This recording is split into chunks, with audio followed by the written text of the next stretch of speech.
Hello and welcome. I'm Cynthia Alice Anderson, and for the past 8 years, it has been my absolute joy to share these conversations and spiritual practices with listeners around the world. Right now, we're in the middle of our $9,000 in 90 days campaign to help keep these messages freely available for everyone who needs them. If our channel has brought you encouragement or peace, I invite you now to help carry it forward with a gift of any amount. You can learn more and donate using the link in the show description. And now, let's begin. Please join me. God, we do give thanks for this time, this place, for the energy and the love that we feel in the room. We know, God, that this is your presence. It shows up as joy and laughter and love and forgiveness and hope and peace, abundance, prosperity, and healing on every level. But we know, God, what we are feeling, what we are sensing is you in its many, many forms. So as we gather, it is to worship, to remember the truth that sets us free, and together we affirm it. There is only one presence and one power in the universe and in my life, God, the good omnipotence. And so it is. Because you know what? Even since Jesus' time, we've always been people. And you know what I mean by that? We've always been separating each other instead of trying to join together, but there's always a mighty few saying, change is possible. We just need to wake up. Right? So say with me, change is possible. Together. Change is possible. Here's the harder part, though, and it starts with me. Say that, and it starts with me. What we always say is, why don't they change? Have you said that? I've said it. I don't mind telling you. What is wrong with them? Right? And so we in our church, we believe so strongly in love. I would say in unity, love is the core value. Raise your hand if you agree with that. Yeah, like no matter what, no matter where you've been, I'm going to do my best to love you. If I can't, I'm going to get some help so I can figure out how. You know, that's how much we want to see the good in you, the God in you. You know, we believe that change is possible because we see that each of us have infinite possibility, that each of us have God within us. We even go so far as to call it the Christ within. Yeah, the Christ within, that no matter where we are, no matter even how old we are, what we've done or haven't done, or where we are in our birth order, what color we are, how big or thin we are, we believe the Christ lives within us. And there's not a thing you can do to get out of that. That you're holy whether you want to believe it or not. We believe it with you and for you. Yeah. There's a family friend, he always says to me, before he hangs up, he says, now, Alice, he calls me by my middle name, Alice, I love you, and there's not a thing you can do about it. He's told me that my whole life. I save all those voicemails from him just for that one little ending.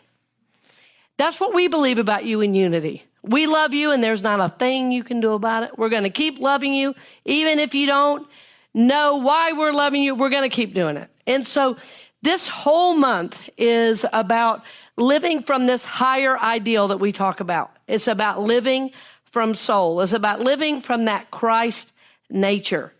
In other words, we're calling ourselves to a higher state of awareness and spiritual activity. And it's really interesting today, this study of karma. I wanted to start here because I'm acknowledging one of my spiritual teachers, Jane Elizabeth Hart. She made her passing the day before Easter this year. She was 90, I think it was 93.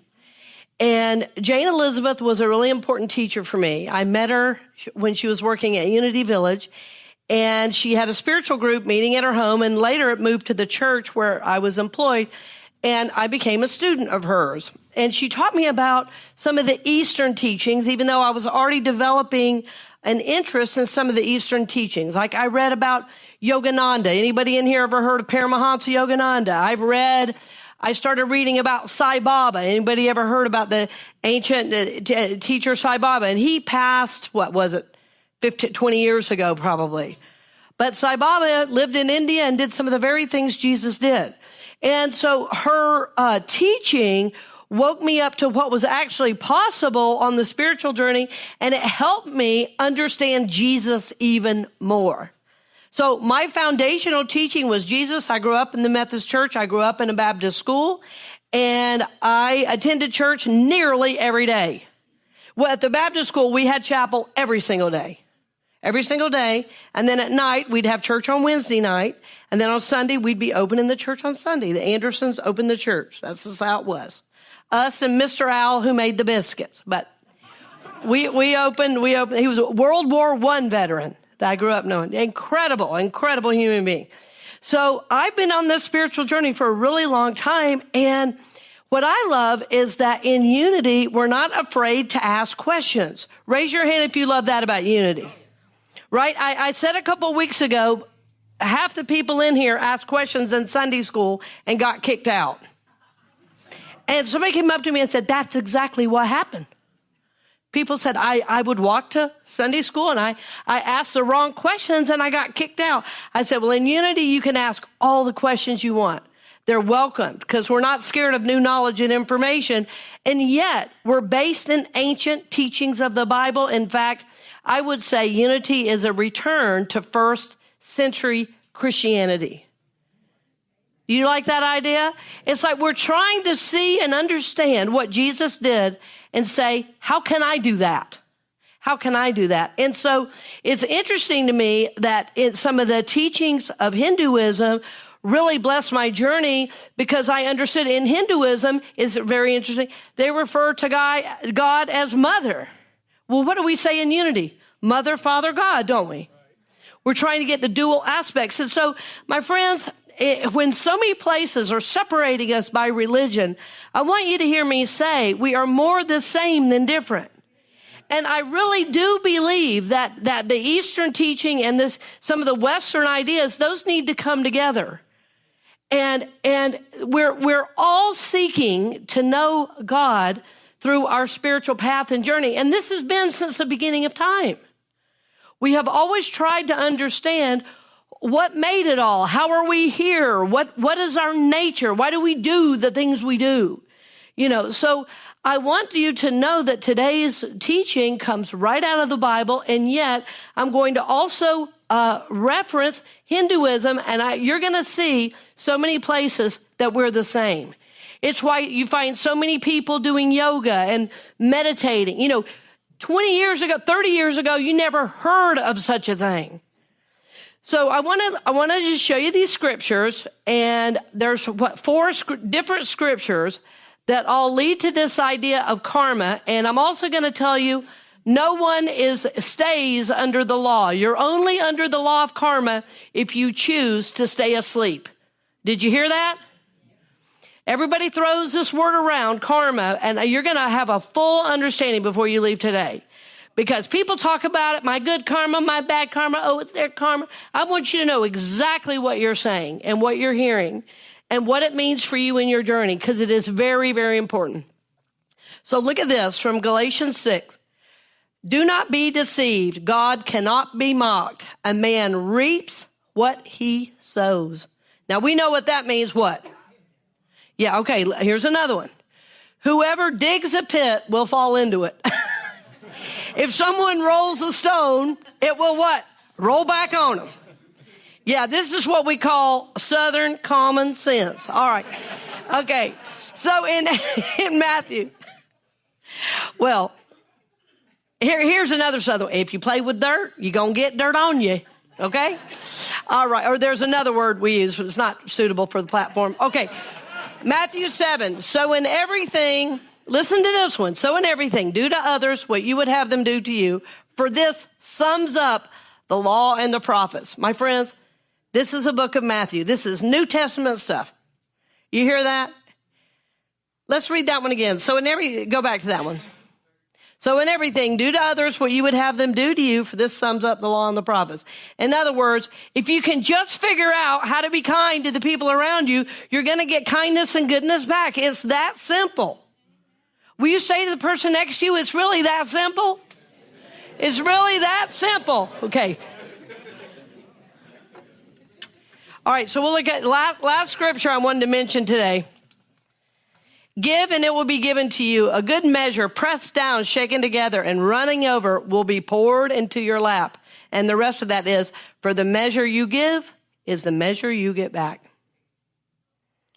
So, what is this law I'm talking about? Yeah.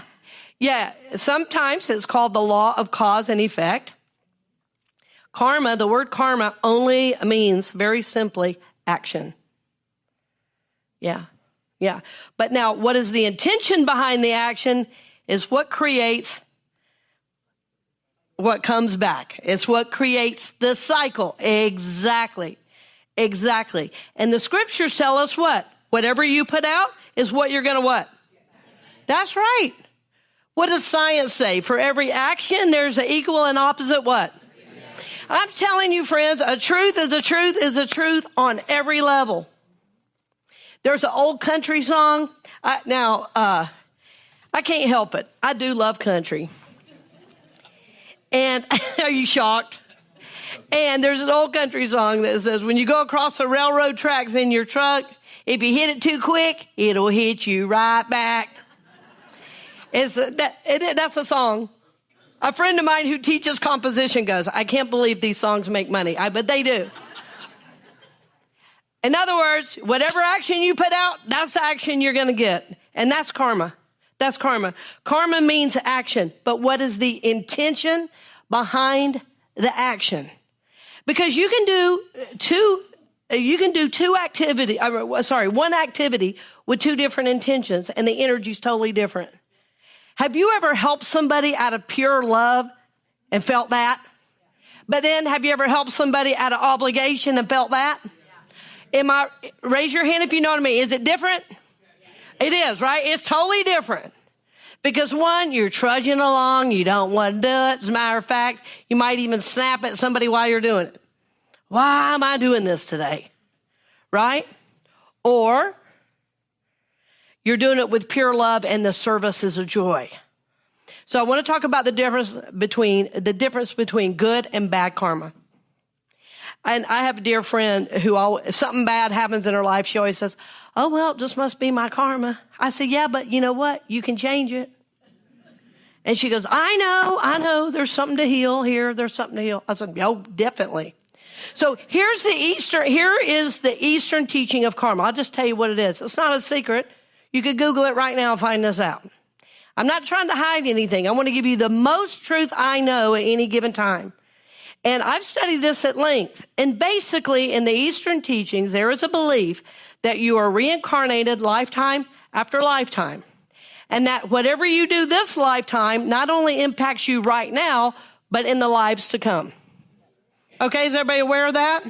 And even the idea is that in consciousness, as you grow and mature, first you start as a mineral, then you go to a plant, and then you go to an animal, and then finally, you're a human being. I think it's probably the opposite, but nobody asked me that. Okay. That's a whole nother deep dive study. I'm telling you, the indigenous way would say it's the opposite. But anyway, we're going to stop with that. So the good and bad karma. Okay. And so the idea is everything you do has what the mystics call, a vibration, right? You've seen that. We know every word we say is a vibration. Are you aware of that? Shake your head, yes. Many of you have heard of Dr. Emoto, who did the Messages in Water book years ago. Remember? He said if you put water in the ice cube trays and you say words like hate and stuff, it crystallizes literally in a different way. Are you familiar with that?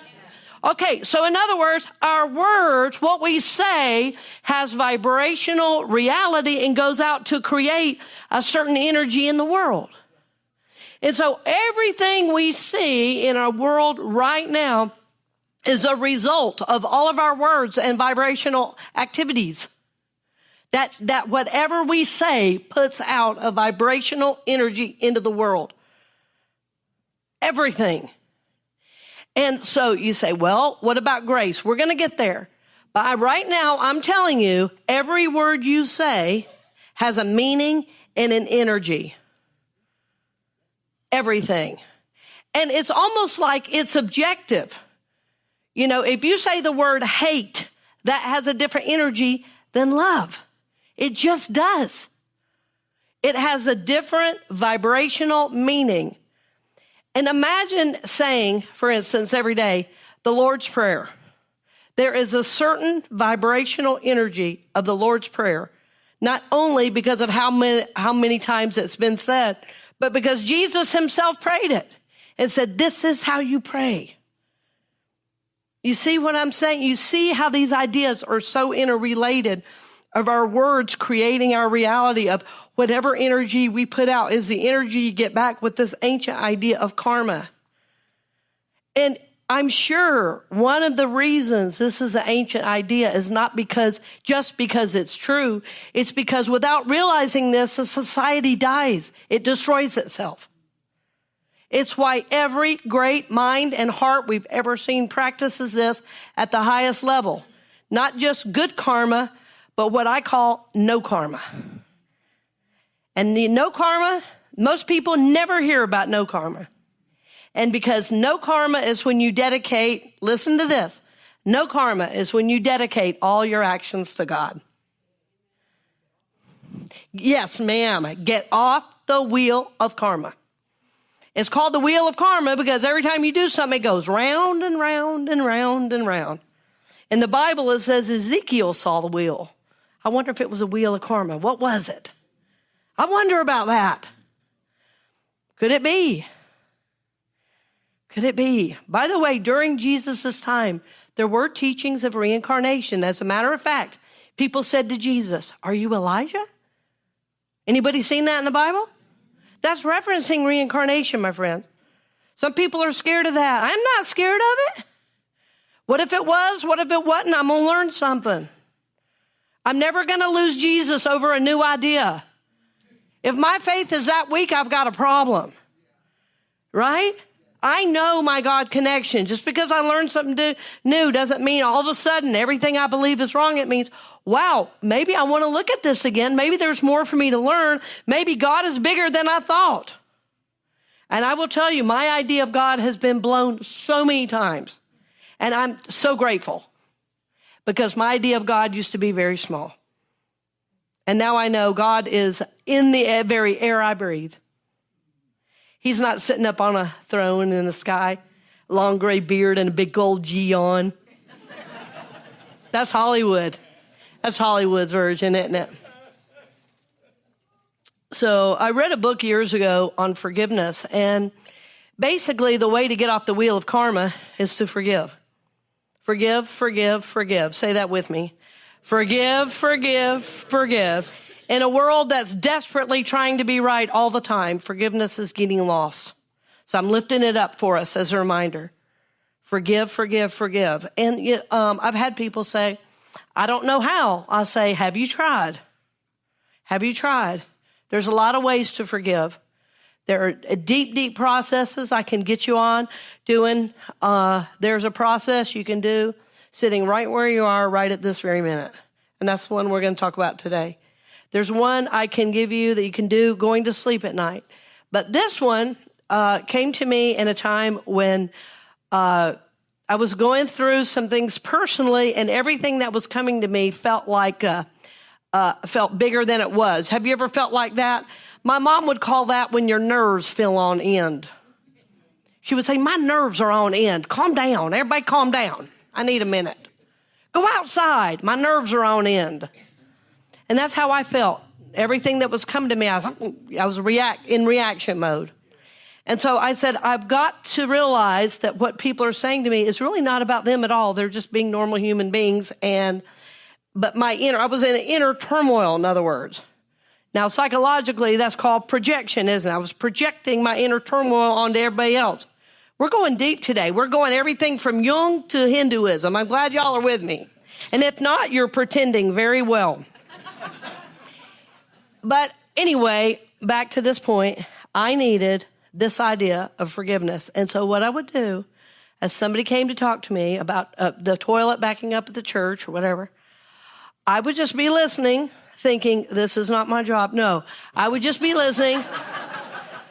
And I would be saying in my mind, I forgive you. I forgive you. Yep. Now you're feeling this already. There's a different energy in the room. Are you feeling that? Okay. I just had to drop from this part of my, right to my heart. So I listened from a different space. And as I started to do that, something interesting happened. I got this picture of the cosmos behind somebody speaking to me. It was like I saw the stars and the dark sky. I mean, it was magical. And I said, oh, this is what the mystics remind us of, you know. It's not about this and that. It's not about good and bad. It's really about this higher energy that is forgiveness for all. And I want you to remember, this are some of Jesus' last words to us. The grace that comes with this idea, right? So I forgive you. It's a mantra. All a mantra means is what? I'm going to just repeat it over and over and over.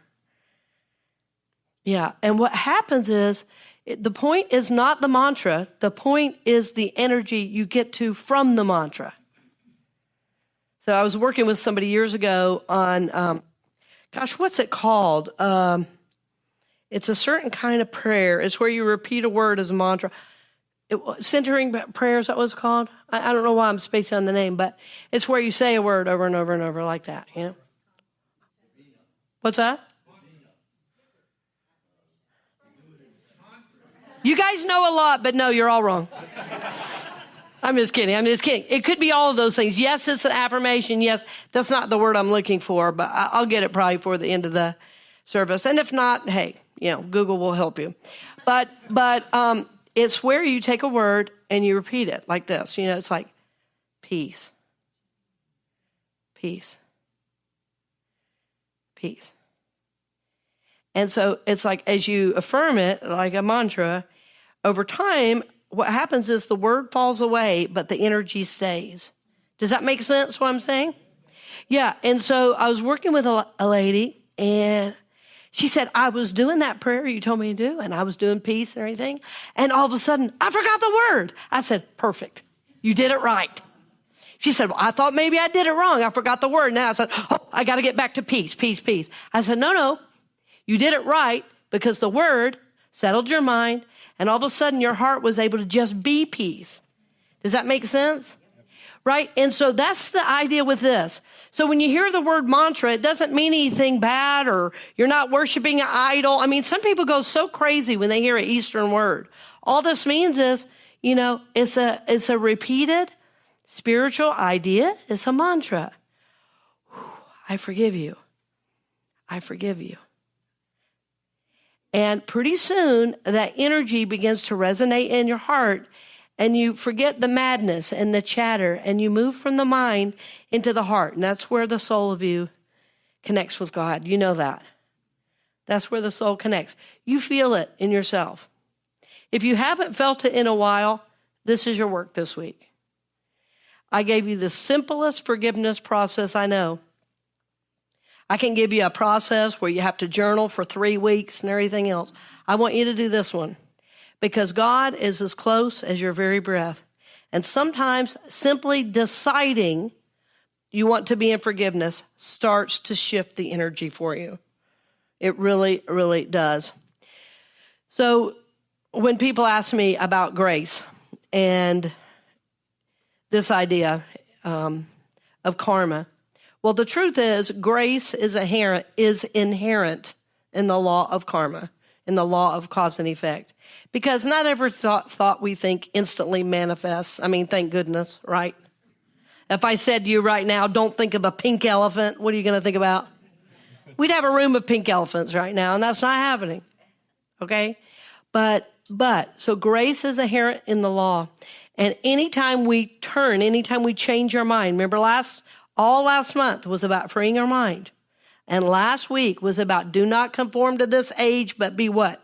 Transformed by the renewing of your mind, right? And so simply the decision, please say with me, the decision to not, right? So say it in your mind. I'm deciding to choose grace. I'm deciding to get off this wheel of karma. I'm deciding to quit blaming everyone and move into grace through forgiveness. Start with yourself. Start with the people closest to you. No matter what they're saying to you about the dishes, about the laundry, about the house, about something that costs a lot, about something that needs to be fixed, I want you to have in your mind, I forgive you. I forgive you. You might say, but I'm not holding any unforgiveness. Don't worry about it. Keep saying it. Because the energy will shift in your heart. It will make you more open, more expansive, to live from the place that Christ lived. So I want to give you one last bit of information, because in the Bible, we don't see a lot about Jesus from age 12 to, anybody know to what age? Scholars now believe that Jesus probably, what's that? Traveled in India. Yes. Yes. And what I know is that all of the master teachers say basically the same thing. So, my friends, forgiveness is a key in it's really a tool in your spiritual toolbox. But for me, it's the key to all other things. My top 3 practices I do spiritually are meditate, forgive, and tithe. Those are the top 3. Meditation connects me to God. Forgiveness helps me let go of the old. And tithing helps me trust God as source. That's my practice. And that's it, day after day after day. This is how I've helped people for over 20 years with those 3. So I'm giving you one of the keys to knowing God more fully. Forgive. Forgive everyone for everything all the time, especially if they don't deserve it. Yeah. So let's take a few deep breaths, and Will's going to help us move into meditation. Henry's leading our meditation. Just take a few deep breaths, getting comfortable where you are, remembering that we dedicate all action to God for no karma. Bless you, my friends. As we enter into this time of meditation, find a gentle position, comfortable position. Take in a deep breath. Exhale gently as you can.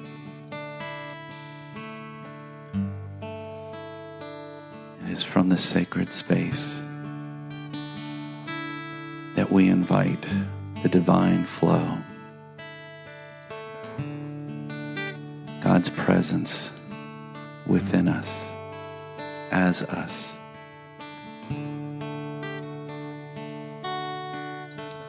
It is from that presence within us and as us that we have freedom.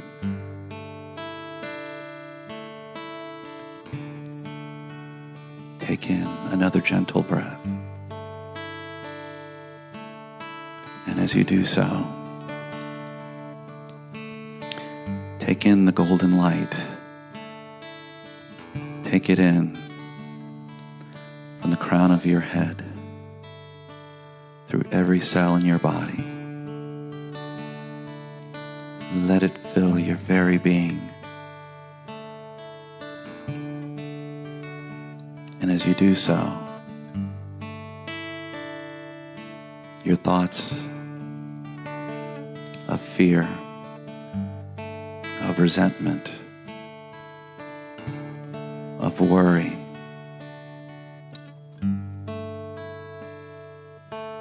acknowledge them. Don't judge them. They are not you.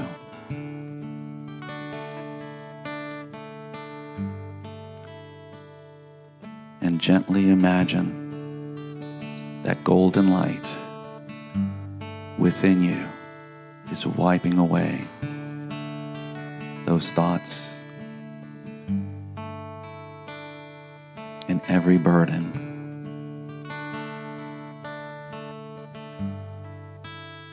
You become lighter.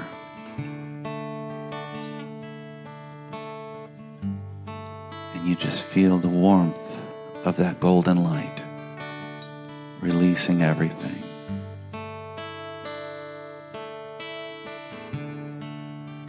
gently and consciously take in another deep breath. And release everything that's been wiped away.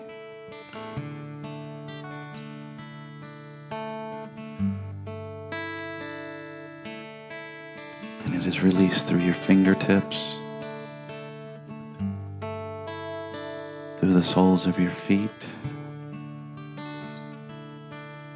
out through your toes.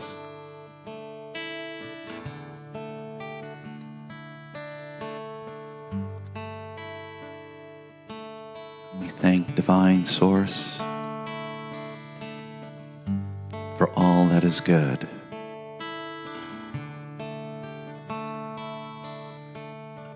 For we are all one,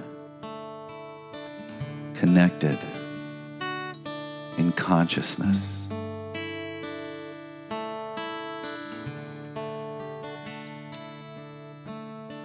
We thank that we have the power within to forgive.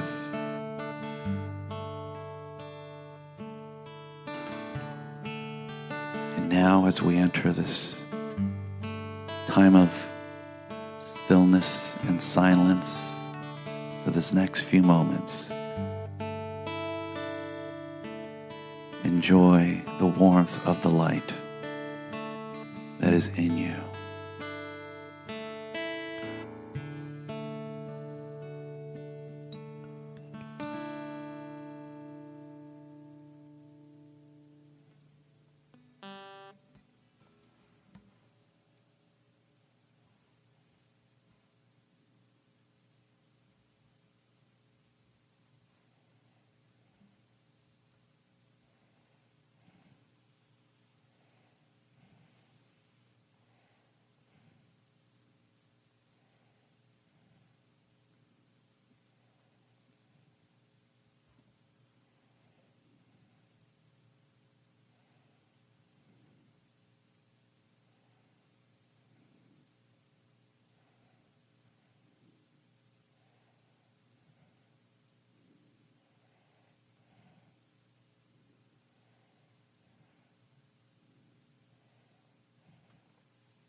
And as we return gently back to the day, we silently affirm, I am free from fear. I am free from unresentment. I am the divine light and love to this world, to this community.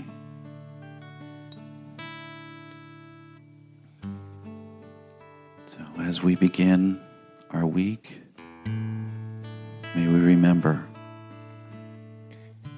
that we are light, we are love, we are peace, we are joy, and it abides within all of us.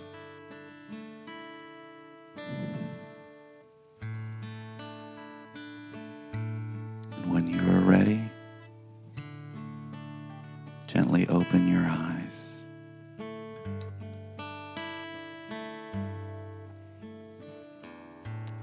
So it is.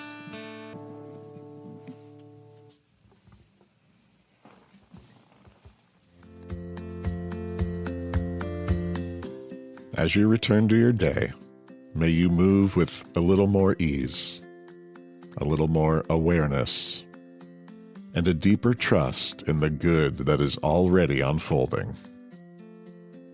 Blessings on the journey.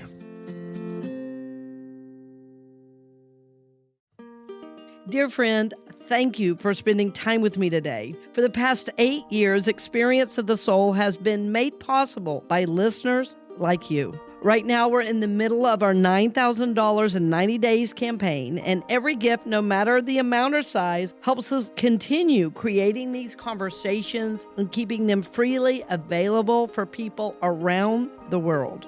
If you'd like to support that mission, you'll find a donation link in the show description. I thank you in advance, and blessings on the journey.